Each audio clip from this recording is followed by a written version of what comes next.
여러분, 오늘은 이 성숙한 회개에 대해서 말씀을 드리겠습니다. 회개를 무거운 짐으로 생각하는 분들이 많이 있어요. 그리스도인들은 회개는 무거운 짐이 아니라 친숙하게 삶으로 다가와야 합니다. 그 이유는 성경 전체가 회개를 요구하고 있기 때문에. 구약 성경, 신약 성경 할 것 없이 모든 요한계시로 이 땅에 온 만물이 다 사라질 때까지, 그 전까지 성경은 회개를 요구합니다. 그러면 그리스도인이 되어진 우리는 이 회개를 어떻게 친숙하게 삶을 누리며 살아야 할 것인가 하는 이 문제예요. 그래서 저는 회개를 한 5가지 줄기로 오늘 좀 말씀을 드리려고 합니다. 회개는 우리들의 최대 축제요, 잔치입니다. 회개는 축제와 잔치집으로 진입할 수 있는 유일하고 딱 하나뿐이 없는 문이기도 해요. 여러분, 누가복음 15장에 한 아들이 아버지를 떠났어요. 왜 떠났느냐? 아버지와 함께 살기가 싫어서. 그리고 자기 소견대로 좀 살고 싶은 거예요. 여러분, 사사기 23장의 말씀에 보면 구약 역사 속에서 하나님이 가장 영적으로 어두운 시대를 예고하고 있는 것이 사사기입니다. 깜깜한 밤을 상징하고 있어요, 사사기는. 그런데 그들의 영적인 깜깜한 밤을 살아가고 있는 사사기의 시대적인 그 배경 속에 사사기 사람들의 삶이 어떤 삶인가? 자기의 소견대로. 그래서 사사기 23장의 마지막 21절의 여절은 자기의 소견대로. 이것이 아버지를 한 아들이 떠나게 된 것입니다. 그 다음에 자기 중심. 아버지 중심이 대할 대가족인데 자기 중심으로 좀 살고 싶어요. 그래서 이러한 3가지 살기 싫어서 아버지와 함께. 그 다음에 자기의 소견대로 좀 살고 싶고 자기 중심적으로 좀 살고 싶어서 아버지를 떠납니다. 그런데 어느 날 아버지께로 돌아와요. 아버지와 함께 사는 것을 다시 선택하는 거예요. 아버지와 함께 살고 싶다. 그리고 내 소견대로 나가서 살아보았더니 재미가 없다는 거예요. 근심이 많아지고 걱정이 많아지고 생각이 황폐해지고 삶의 생활이 황폐해지기 시작했습니다. 그래도 이제 아버지의 소견대로 좀 살아봐야 되겠다 하고 아버지로 다시 돌아옵니다. 그래서 아버지 중심으로 다시 돌아오게 되는 거예요. 그때 돌아오는 아들을 놓고 아버지는 큰 발치에서 2팔을 벌리고 내 아들이 죽었다가 다시 살아났다. 살아서 돌아오고 있다. 이제 우리 즐기자. 그리고 가까이 다가오는 아들을 안고 껴안고 목을 안고 입을 맞췄습니다. 여러분, 유대인의 풍습 중에 입맞춤이라고 하는 것은 하나 되는 관계를 의미합니다. 아무나 우리가 입맞춘 것이 아니라 결혼한 사람이 입맞춤, 이건 하나를 의미하는 것이죠. 이것은 조건을 부여하지 아니하고 조건 없이 받아들인 상태를 말합니다. 자기중심이 아닌 그저 받아들이는 상태. 그래서 목을 안고 입을 맞춥니다. 그리고 좋은 옷을 입혀줘요. 그리고 가락지를 손에 끼워줍니다. 그리고 신발에 신을 신깁니다. 그리고 아버지가 하는 말씀, 우리 송아지 잡자. 그리고 잔치를 베풀자. 아버지를 떠난 아들이 아버지 앞으로 돌아오는 이 모든 과정을 한 드라마로 말씀드리면 이 자체가 회개입니다. 이것을 회개라고 해요. 떠났다가 돌아오는 것. 그래서 한편의 이 드라마로 말씀드린다면 굉장히 드라마틱한 연출이 되어지고 있어요. 성경은 그가 아버지를 떠난 후에 돼지 우리에서 어떻게 살았느냐가 중요한 것이 아니라 돌아오는 것이 중요한 것에 초점을 맞추고 있습니다. 떠나는 것과 돌아오는 것입니다. 그래서 잔치를 베푸는 거예요. 이 한 편의 드라마로 한다면 이것을 제목을 붙인다면 회개라. 이 회개는 무엇인가? 잔치란 말이죠. 송아지를 잡고 축제, 기뻐한다는 것입니다. 그래서 회개는 우리의 최대 축제요, 잔치입니다. 그 다음에 두 번째로 줄기는 무엇이냐면 회개는 결과는 영원성이 있지만 타임은, 시간은 영원하지 않습니다. 회개의 결과는 영원하지만 회개의 시간은, 타임은 영원하지 않다는 것입니다. 이 말은 회개는 우리에게 영원한 영생을 주고 생명을 갖게 합니다. 그러나 회개는 하나님이 우리에게 주신 은혜의 때가 있습니다. 은혜의 때가 있습니다. 그래서 고린도후서 6장 2절의 말씀에 보면 지금은 은혜 받을 만한 때요, 보라 지금은 구원의 날이로다. 은혜 받을 만한 이 때란 말은, 은혜는 구원의 날, 구원받는다는 것이죠. 은혜 받는다는 것은 무엇일까요? 지금은 회개할 때니라. 회개하는 자에게 하나님께서 우리에게 구원을 주십니다. 구원에 이르는 길은 회개는 없이 일보도 진입할 수가 없습니다. 회개라는 삶의 영역 속에 회개 없이는 결코 접근할 수도 없고 들어갈 수도 없다는 것입니다.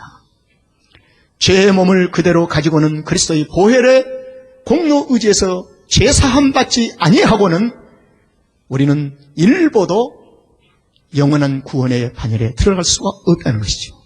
그래서 지금은 은혜 받을 만한 이 때를 다른 말로 지금은 회개할 때요. 회개하는 자에게 지금은 구원의 날이로다. 그리고 사도행전 17장 30절의 말씀에 보면 알지 못한 시대에는 하나님이 허물치 아니하였지만 이제는 어디든지 사람을 명하사 회개하게 하셨느니라.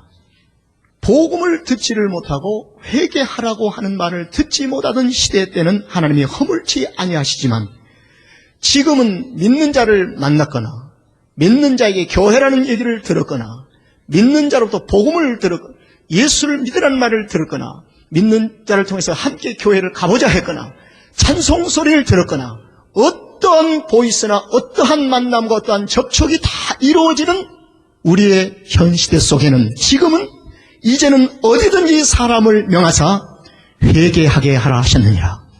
회개하라. 그래서 지금은 변명의 여지가 없어요. 회개를 못한 것에 대한 변명의 여지가 없는 시대를 살고 있습니다. 여러분 요나 아시죠? 요나는 물고기 뱃속에서 회개를 했어요. 저와 여러분은 오늘 하나님 앞에 예배를 드리면서 이 아름다운 의자에서 뒤로 다 자치면서 아주 편하게 회개하고 있어요. 그렇죠? 근데 요나는 어디서요? 회개하는 장소도 나의 선택이 아니라 주께서 주신 은혜의 때입니다. 하나님이 제공하시는 장소가 돼야 돼요. 이 예배를 드린 이 장소가 하나님이 우리 모두에게 제공해 준 장소입니다. 내가 선택한 것이 아니라는 것입니다.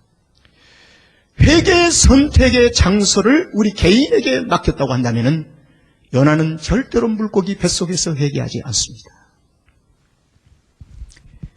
그리고 요나가 니느웨 성에 들어가 이렇게 얘기합니다. 니느웨 백성들아, 하나님께서 너희들이 회개치 아니하면 안 된다. 40일 이내로 타임을 라인을 설정합니다. 40일 이내로 너희들이 회개하라. 40일 이내로 회개하면 니느웨 성을 용서해 주리라. 40일이 넘으면 하나님이 이 성을 멸망시키리라. 시간도 장소도 하나님의 때가 있어요. 이것을 은혜 받을 만한 때인 줄로 믿습니다. 지금은 은혜의 때에 은혜 받을 만한 때요, 지금은 구원의 날이로다. 마태복음 3장 2절의 말씀에 회개하라 천국이 가까웠느니라. 이것은 때를 가리켜요. 회개는 결과는 영원하지만 시간 타임은 영원하지 않습니다. 지금은 은혜 받을 만한 때인 것을 믿으시기 바랍니다. 지금은 회개할 만한 때라는 거예요. 여러분, 지난달 2월 28일 밤, 며칠 전이죠. 플로리다 템파 지역에 있는 황당한 일이 일어났습니다. 이건 로스앤젤레스 타임즈의 뉴스로 나왔고 또 한국 신문에서 카피되어서 나왔어요. 36세 된 제프 부시 침상에서 자다가 한순간에 사라져버렸어요. 그래서 가족들이 위기가 와서 이게 어떻게 된 일인가 소방서에 연락을 했습니다. 소방서가 도착했을 때 가족을 대피시켰는데 가족들 앞에서 그 집 전체가 처음에는 36세 된 제프 부시가 잠자는 침상의 그 방만 사라져버렸어요. 그 후로 가족들이 지켜보는 가운데 그 집 전체가 땅속으로 들어가 버렸습니다. 이것을 싱크홀이라고 합니다. 그래서 소방부에서 토질 조사를 해보니까 침실만 땅속으로 들어가 버린 상태를 보니까 깊이가 30피트, 넓이는 20피트로 침상에 구덩이가 생겼습니다. 그리고 잠시 후에 그 집 전체가 땅속으로 사라져 버렸어요. 이걸 싱크홀. 그 집이 지어진 곳이 석회암으로 아주 단단한 암석으로 되어 있었답니다. 그런데 오랜 세월이 지나면서 지하수가 흘러가며 그 석회암을 침식시켜서 그 집안에 엄청난 큰 동공, 이걸 싱크홀이라고 합니다. 동공이 생겼는데 그 집이 하중 무게를 감당하지 못해서 먼저 제프 부시가 억수로 운 나쁜 사나이 잠자고 있는 침상이 땅속으로 들어가 버렸어요. 그리고 얼마 가지 않아서 그 집 전체가 땅속으로 들어가 버렸습니다. 제가 이 말씀을, 이 한 사건을 드리는 것은 인생은, 저와 여러분의 인생의 삶의 핸들은 내가 쥐고 있는 게 아닙니다. 조물주 대신 살아계신 하나님이 핸들을 붙잡고 계십니다. 그분에 의해서 우리의 인생이 달려가고 있는 거예요. 그런데 그분은 우리에게 성경에서 이렇게 약속하십니다.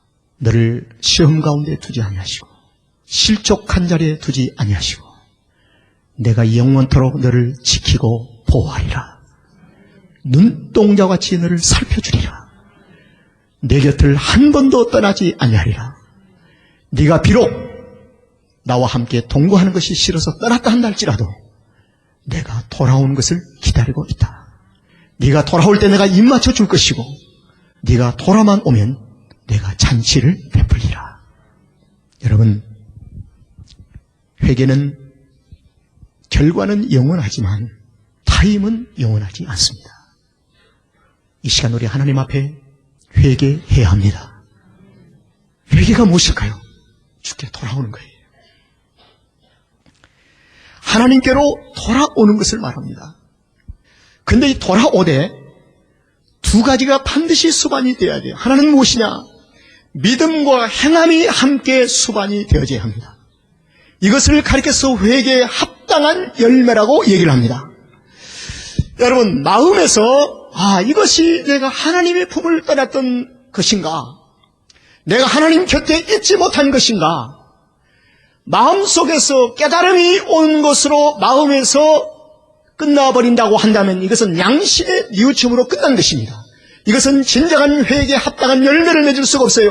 그래서 마음에서 우리가 하나님 앞에 돌아와 있다는 마음의 생각이 들어오는 순간에 그 다음에 행함이 따라 행동으로 옮겨줘야 돼요. 하나님 앞에 돌아와야 되는 거예요.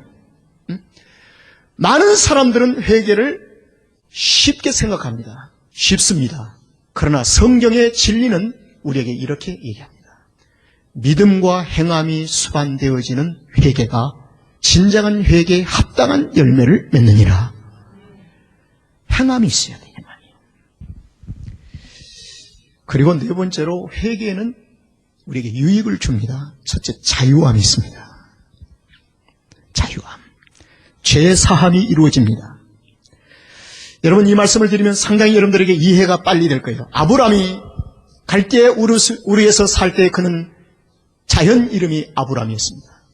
그리고는 하나님의 부르심을 받았습니다. 부르심을 받는 그 순간에 이 말은 구원받았다는 것입니다. 구원받는 순간에 그에게 준 선물이 있었어요. 뭘까요? 약속입니다. 근데 그 약속을 이렇게 합니다. 내가 장차 이 약속을 이루리라. 이 약속을 장차 이루는 이 거룩한 일은 아브람에서 안 됩니다. 아브람에서 할례를 받고 아브람이 되었을 때 그 약속을 이루는 것입니다.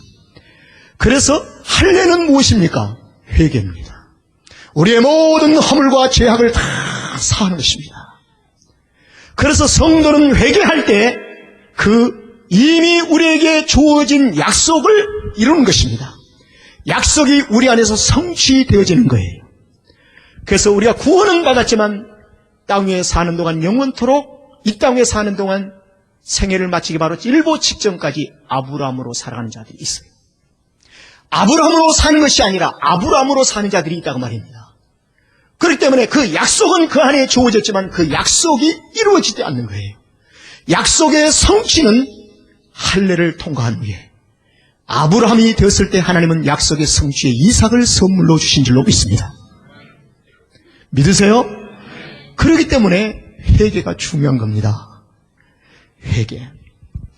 자, 그런데 회개가 중요하지만은 오늘 따릅시다. 회개는 성숙한 회개. 회개를 성숙하게 하자고 말이에요. 그럼 어떻게 성숙하게 하는가? 진실함이 있어야 돼요. 뭐가 있어야 한다고요? 진실함. 그 다음에 깊은 회개가 있어야 돼요. 성숙한 회개는 진실함과 깊은 회개가 있어야 합니다. 자, 이것이 무엇이냐면요, 하나님께 대하여 마음 가운데 일어나는 죄에 대한 확신. 마음속에서 죄에 대한 확신입니다. 이게 죄구나. 확신이 오면 하나님께 죄를 지었다는 사실을 깨달음이 오는 순간에 깨닫고 마음 가운데서 일어난 죄에 대한 이 확신은 자신을 부인하고 진실함 속으로 들어가는 것입니다. 나를 의롭게 포장하고 내가 정직하게 살았고 내가 주의를 잘 지켰고 등등 이런 많은 일주일 동안에 무슨 내가 죄 지을 문제가 있는가는 이런 생각에 사로잡힌 것이 아니라 진실함은 무엇인가? 하나님께 대하여 마음 가운데서 일어나고 있는 죄에 대한 확신. 그래서 하나님께 대해서 내가 부족한 것이 많구나. 확신을 갖는 것입니다. 그래서 사도 바울은 인생의 사울이었을 때에 자기를 아무리 들여다봐도 죄가 발견되지 않는 거예요. 그래서 굉장히 자기가 의롭게 사는 거예요. 그래서 이웃 아저씨 땀 넘어 있는 사람 형편없이 사는 걸 보고 견딜 수가 없어요. 그래서 자꾸 비난을 합니다. 근데 주님을 만난 이후로 바울이 된 이후로 사울아 이제는 너를 바울이라고 하라. 바울이 된 이후로 자신을 들여다보니 하나님께 대하여 자기가 죄인임이 확신이 되어집니다. 그리고 깨닫게 되어집니다. 오 주여 나는 죄인로서이다. 이미 목욕을 했지만은 지금도 끊임없이 손과 발은 더럽혀지고 닦아야 할 나의 삶. 지금도 손을 닦고 발을 닦아야 할 나의 삶. 나는 손까지 발까지 완전히 거룩해진 것처럼 착각하고 사는 인생이 아니라 진정한 회개는 무엇인가? 성숙한 회개는 무엇인가? 지금도 나는 여전히 오늘 손을 씻어야 한다. 나는 여전히 발을 씻어야 한다. 이 진실함을 하나님 앞에 고백하는 것입니다. 진실함에 대한 자신을 고백하는 거예요. 그래서 바울은 이렇게 얘기를 해요. 주님, 나는요 죄인 중에 죄인입니다. 사도들보다 형편없는 사람입니다. 아니 이 고린도에 있는 교인들보다 나는 성도보다 형편없는 사람입니다. 나는 죄인 중에 괴수입니다. 이것이 언제까지 갔을까요? 믿음의 선한 싸움을 다 싸우고 믿음을 지켰으니 바로 그 시점까지 의로운 재판장이 나에게 멸관을 수여하는 그 시점까지 이 신앙의 외침과 고백이 끊임없이 고백이 되었으니 이것이 바로 바울의 인생의 신앙의 여정이었습니다. 그래서 바울은 죄인을 구속하시는 하나님의 은혜의 행위로 자신을 확신하고 죄로부터 결정적으로 돌이키는 것입니다. 돌이키는 거예요. 행함.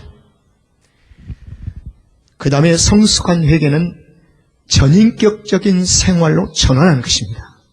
이 말은 옛 생활을 떨쳐버리고 전면적으로 새로운 생활 속으로 들어가는 것입니다. 이것이 성숙한 회개입니다. 여러분, 이제 말씀을 정리해 마치겠습니다. 예수님은 회개가 구원의 필수 조건임을 말씀하셨습니다. 마태복음 3장 2절, 8절, 4장 17절. 바울과 베드로는 회개를 진정한 구원으로 동일시했어요. 회개 없이는 구원받을 수가 없다. 진정한 회개가 없는 사람은 구원을 의심해 볼 필요가 있다는 것입니다. 이것이 사도 바울의 베드로의 얘기였습니다. 그래서 오늘 이 본문의 말씀에 주의 약속은, 주의 약속, 우리 모두 주의 약속을 받은 줄로 믿습니다. 아브라함이었을 때, 사울이었을 때 주의 약속을 받은 거예요, 다 우리는요. 그 약속이 언제 이루어지는가? 아브라함이 될 때까지 오직 너희를 대하여 오래 참으사, 회개할 때까지 오래 참으사 아무도 멸망치 않고 회개에 이르기를 원하시느니라. 하나님의 약속이 이루어지기를 원하노라. 하나님의 약속이 우리 안에서 이루어질 때까지 우리를 회개하도록 기다리고 계시는 거예요. 오래 참사. 그래서 지금 찬송하면서 회개하고, 말씀 들으면서 회개하고, 신앙 고백하면서 회개하고, 진정한 회개가 있을 때 자유함이 오고, 죄 사함이 오고, 천국에 이르게 되고 진정한 부요함이 있게 되는 것입니다. 성숙한 회개는 성숙한 신앙을 가져옵니다. 성숙한 회개는 성숙한 인격을 가져옵니다. 제가 지금 하는 말씀에 동의가 되면 아멘으로 하다 말하세요. 성숙한 회개는 성숙한 신앙을 가져옵니다. 성숙한 회개는 성숙한 인격을 가져옵니다. 성숙한 회개는 성숙한 성품을 가져옵니다. 성숙한 회개는 성숙한 일꾼을 가져옵니다. 성숙한 회개는 성숙한 하나님의 사람이 되는 것입니다. 하나님을 향하여 주목할 때 그분의 의견대로 그분과 함께 살고 싶어. 내 소견이 아니고 나의 중심이 아닌 하나님 중심으로, 아버지 중심으로 돌아오는 것입니다. 이것이 회개입니다. 회개를 너무 어렵게 생각하지 마시고 돌아오는 것. 주님 소견대로, 그리고 하나님 중심으로.